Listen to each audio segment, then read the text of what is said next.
Welcome to lily kitchen. ఈరోజు మనం శనగ గుగ్గుళ్ళు ఎలా తయారు చేయాలో చేసి నేర్చుకుందాం. ముడి శనగలు ఈ విధంగా ఒక 5 అవర్స్ నానబెట్టుకొని, లేకపోతే నైట్ అంతా నానబెట్టుకొని ఉదయాన్నే నీట్గా క్లీన్ చేసేసుకొని, కొంచెం సాల్ట్ వేసుకొని, కొద్దిగా వాటర్ పోసుకొని మన స్టవ్ మీద పెట్టేసుకొని బాగా ఉడికించుకోవాలండి. ఒక 10 మినిట్స్ ఉడికితే ఉడికిపోతాయి. బాగా శనగలు మెత్తగా ఉడికిపోతాయి. అంటే మరీ మెత్తగా కాకుండా మరీ పచ్చిగా లేకుండా మీడియంగా ఉడకబెట్టుకోవాలి.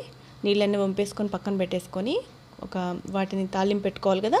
ఒక కడాయి పెట్టుకొని స్టవ్ వెలిగించుకొని ఒక 4 స్పూన్స్ ఆర్ 2 స్పూన్స్ ఆయిల్ కొద్దిగా యాడ్ చేసుకొని, ఆవాలు, పచ్చెనగపప్పు, కొంచెం మినపప్పు వేసేసుకొని లో ఫ్లేమ్లో పెట్టుకొని చక్కగా ఆ పప్పులన్నీ ఏం చేసుకుని ఉంటే బాగుంటాయండి. ఆ శనగగుగ్గులు తింటున్నప్పుడు మధ్యలో ఈ పప్పులు ఫ్రై అయి ఉంటాయి కదా, అవి పళ్ళ కింద పడుతుంటే నవ్వులుతుంటే చాలా కమ్మగా ఉంటుంది.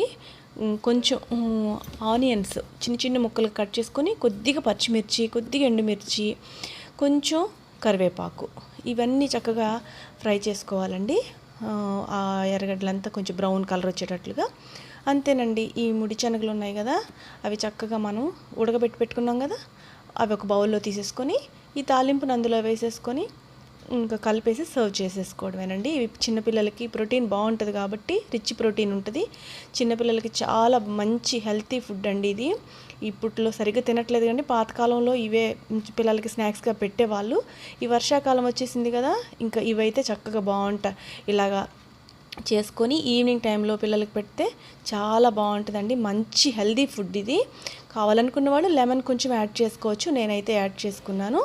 ఇంకంతేనండి. పిల్లలకి చక్కగా బౌల్స్లో సర్వ్ చేసి ఇచ్చేయచ్చు. ఈ వీడియో లైక్ చేయండి, షేర్ చేయండి, సబ్స్క్రైబ్ చేయండి.